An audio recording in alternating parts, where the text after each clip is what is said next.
As here we are getting into the first lobby, the first game between the first semifinals. That it is going to be another. Actually, no, I say another, but we haven't actually casted any Protoss today. So this is going to be our first PvZ and our first. No, we did cast Protoss today. We casted the TVP and we started. Yeah, with the proxy. Yeah, the proxy nexus. But look, those games are really short. Yes, now we have a Protoss of similar skill to his opponents. Probably going to be a bit more standard than we've seen earlier today. But here we are, in fact, going to be on Eternal Empire, LE, EELE, otherwise known as ELE, which, for those who are not aware, does in fact stand for Ephemeral, Ethereal, Lateral Egg. In the top right-hand corner of the map, spawning in the top right-hand corner of the map, it is going to be a purple Protoss. He is a ESL finalist, a GPO finalist, as well as a player coming in from the land down under. He is going to be representing Mindfreak SC for the team Mindfreak. And really give it up here for Pezz.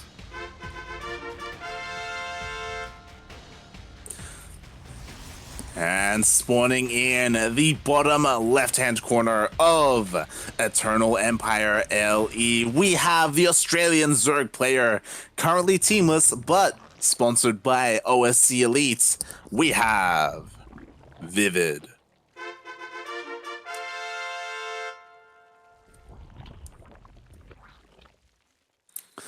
Of course, if you're a regular of this Twitch channel, then you should also be a little bit familiar with Vivid.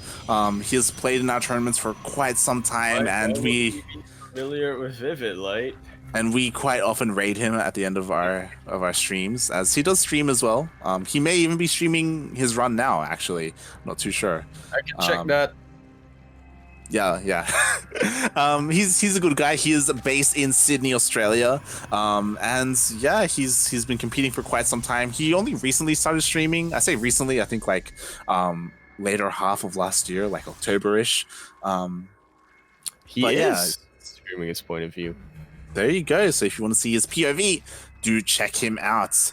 And yeah, we'll see how he does against one of the stronger Protosses in the scene, in the region. It's kind of hard to say, talking about the region as a whole, where he lines up compared to someone like Blisk. But if you don't count him, then I guess you could with confidence say that he's like the top 2 Protoss.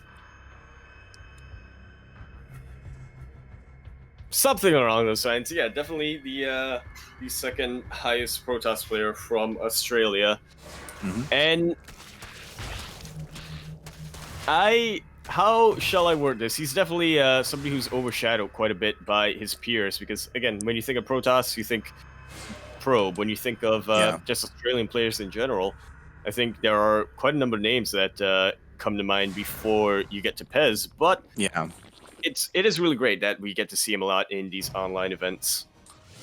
That we do, as we have Vivid making a huge wave of Lings right now. We didn't really get to talk about the openers, but Pezz did go for a Stargate opener. It did get spotted, and in response to that, we have a large amount of Lings running across the map. There is no wall at the natural of Pezz. Vivid was watching this week's GPO. I'm sure he was. Yeah, this is definitely a weakness of Pezz. Taking a little bit of a risk here, but he has identified what he is up against, and he will fully wall off here. There isn't quite, there is no way for Vivid to bust his way through here unless he kills one of these buildings, and the Oracle does pop out and will chase the Lynx away. Nicely done by our purple Protoss player.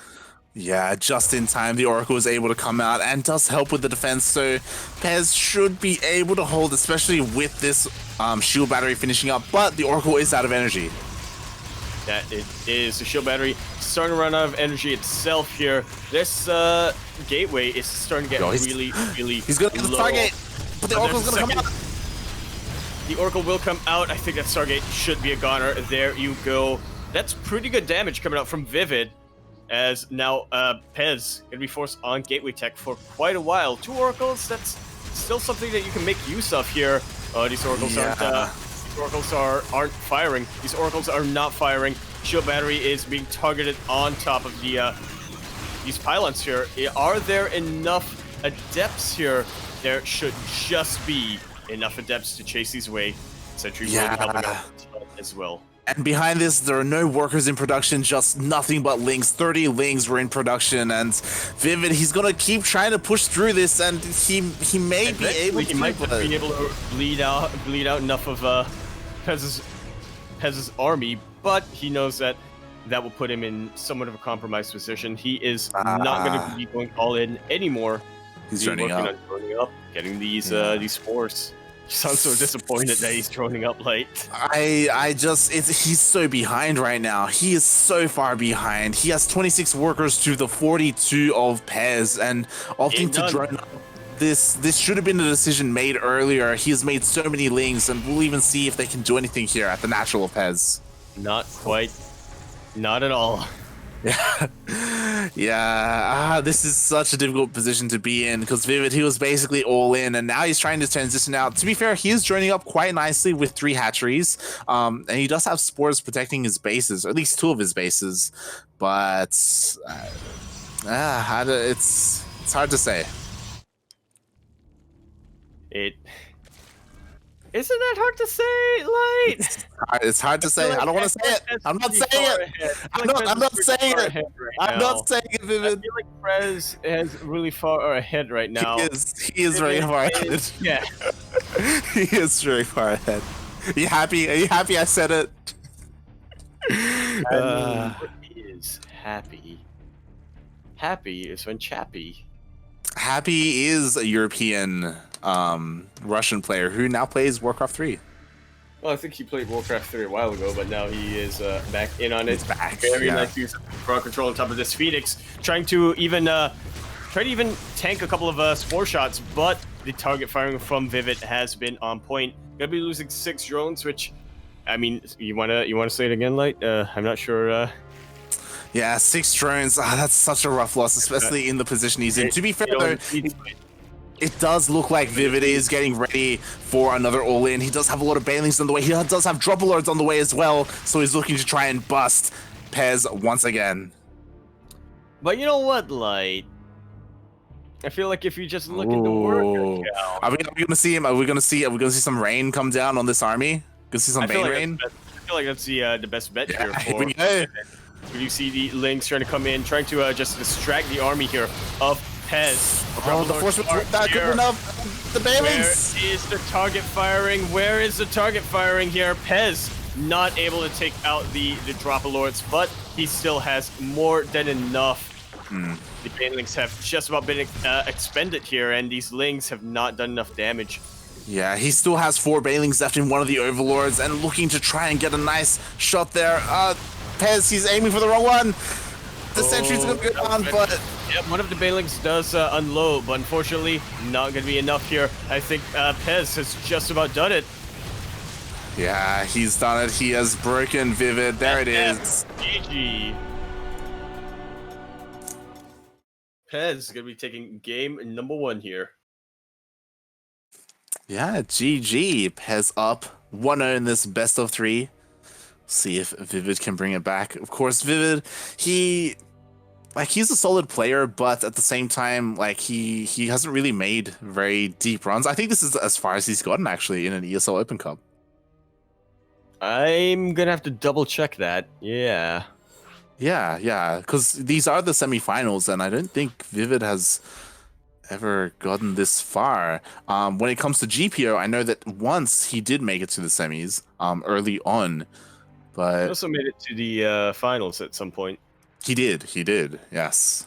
Much earlier on. I think that was like GPO, like single digits, like 3 or 4 or something. No, that was a while afterwards. That was already when Demi asserted himself. There you go. All right, just letting the players know we are ready. Yeah, I'm trying to check, but there doesn't seem to be a Wikipedia page for these Fueled by Dare Cups, which, you know, it does make sense.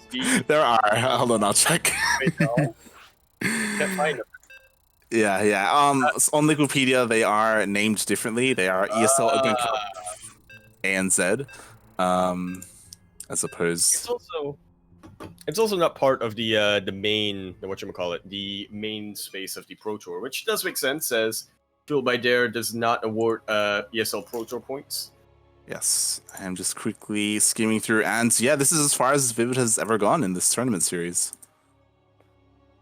So it would be a little bit rough if it just ended here. But speaking of rough, here we are on Simulac Rum. Yeah, Finley LE by the seat you with me, but E.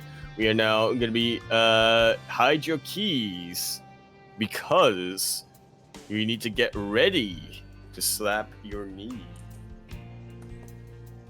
We are now here in the bottom right-hand corner of the map, spawning in the bottom right-hand corner of the map. It is going to be a purple Protoss all the way from the land down under. He is one of the top Protoss players from the Oceania region. Definitely the second best Protoss player from Australia. He is going to be representing Mindfreak SC. For the team Mindfreak, it is Pezz.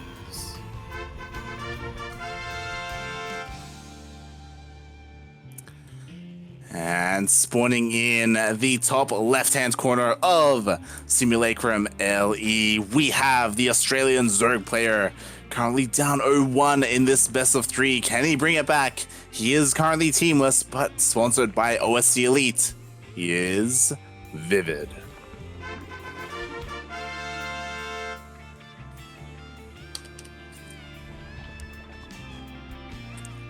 Going for a Hatchcat Spool. Yeah, playing it quite a bit standard this game. Yeah. See fairly standard opener coming out from Vivid, which, I mean, he isn't too much of a cheesy player, but he is known to be fairly aggressive with his openers. I would say particularly in ZVZs, we've seen him take it to Miyamika before. We've seen him beat Miyamika before. But you could also definitely argue that Miyamika, he's not too fond of that matchup. It's hard to say because he has his ups and downs, right? Because he has taken out Gogo Joey many times in retrospect. Vivid? Miyamika. Yeah. Well, yeah, it is hard to say with regards to Miyamika, but I will say this for Vivid. He's the type of player who only cheeses when he's really desperate. We do see him throw down those full wall off Nidus worms. We do see him pull off the very early Spire kind of builds, but he only ever does it when he really doesn't know how to play against his opponent and he's down a series. I would say not necessarily he doesn't know how to play against his opponent, but where he feels like in a macro game, like he's at a disadvantage. Right. Which, I mean, again, like Pezz, he is a very strong player. He has made it to now a couple of finals of GPO, right? Like he has made a lot of deep runs. Yeah. And when it comes to this tournament, I believe he has made it to the finals before. I believe he's fallen to Probe in the finals. Yeah. So we'll see if Pezz can make it to the finals once again. We'll see if he can break his curse and actually finally win one of these. That's definitely to be determined. But before that, he will have to beat this Zerg player right in front of him. Pezz, once again, going for that Stargate. It's something that we have noticed through the ESL Open Cups as well as the GPOs, that Pezz is really fond of this particular building in PvZ, or just in general, I suppose. I mean, when it comes to PvZ, I feel like the two most common openers we've seen are either Stargate or Twilight Council. And yeah, Pezz, he is a little bit more fond of this Stargate opener. We have seen this from time to time. I'm a little bit more fond of it myself. I appreciate not seeing a bunch of adepts head out across the map. I do appreciate, but we'll see what Pezz has in store for us, as he's still going for a Twilight Council. Well, the thing about opening with Stargate is that it is definitely one of the more versatile openers out there. As you do see, you don't really have to commit too hard into Phoenixes or Oracles and whatnot. You can just transition out into your more standard Gateway Robo Facility play. Yeah, definitely. You also get to deny scouting as well. With that Phoenix, you get to clear out the Overlord, so it makes it a little bit more difficult for the Zerg opponent to see what is coming. And ooh, we're getting charge. And a Templar Archive behind this.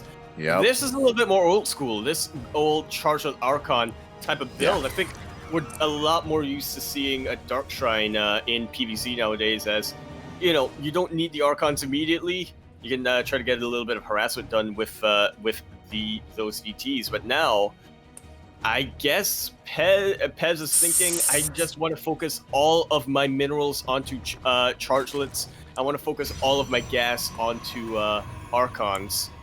So he could potentially have a much more potent push. We'll see. It's up in the air right now.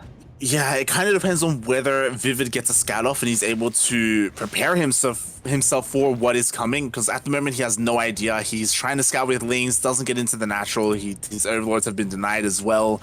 We'll see, as he has thrown down, like, he is working on Roaches. He's throwing down a Hydralisk then as well, going for Roach Hydra, which could work against this. I don't know how I feel about this composition. Well, I don't know how I feel about composition, but I do know how I feel about this harass. I like it. The Phoenix coming in to not only tank a couple of shots, but also try to get a little bit of crowd control off with the Queens. And then the Archons just come down, make really short work of it, like so. These Roaches are trying to get it down, and the Archons, one of them is starting to get a little low here, but really nice juggling coming out from Pezz.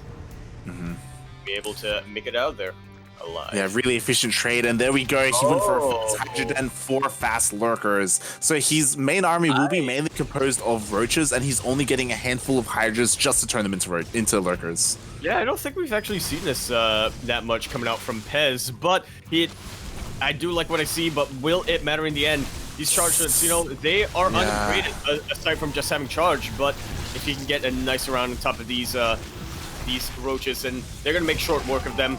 Even if they don't, we see them tanking so many, providing such a good buffer here for the Archons. And now Charge and Adepts are also wreaking havoc in the third base. This could be a fairly short game. I don't know, it very much depends on... Yeah, more and more Lurkers are going down at the third base. More Roaches are going down in the main as well. We may not even see Lurkers here come into play. And the Hydras... Yeah, the Hydras get taken down as well. The third base is basically destroyed, and this is eventually Vivid will push away this army, but he's lost so much. So you know what we say in this scenario, Light? We say that Vivid has lost his third. Well, I was gonna say we say that Pezz is very far ahead.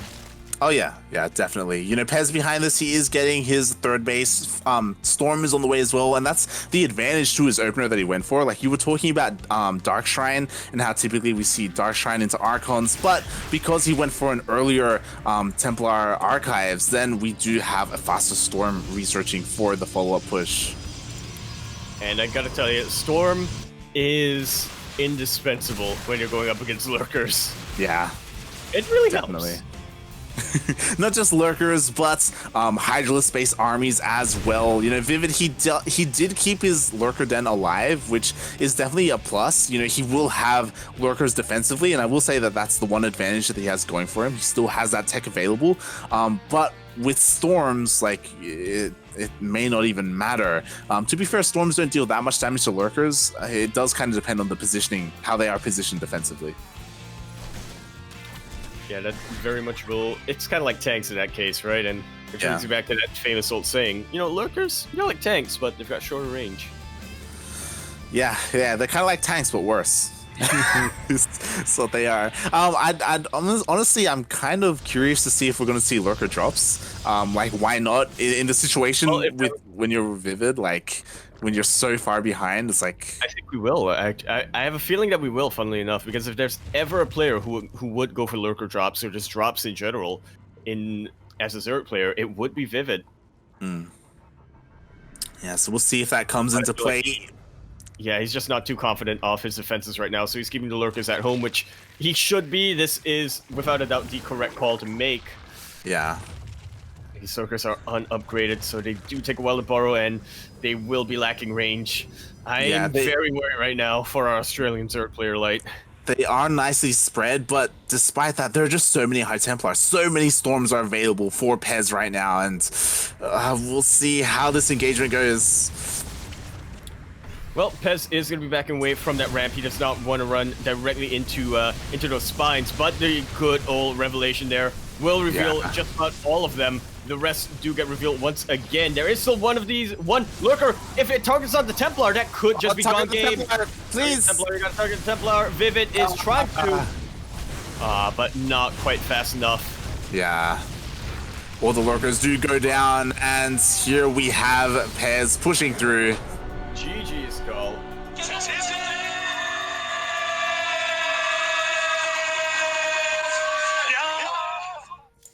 And there we have it, your first finalist for the evening.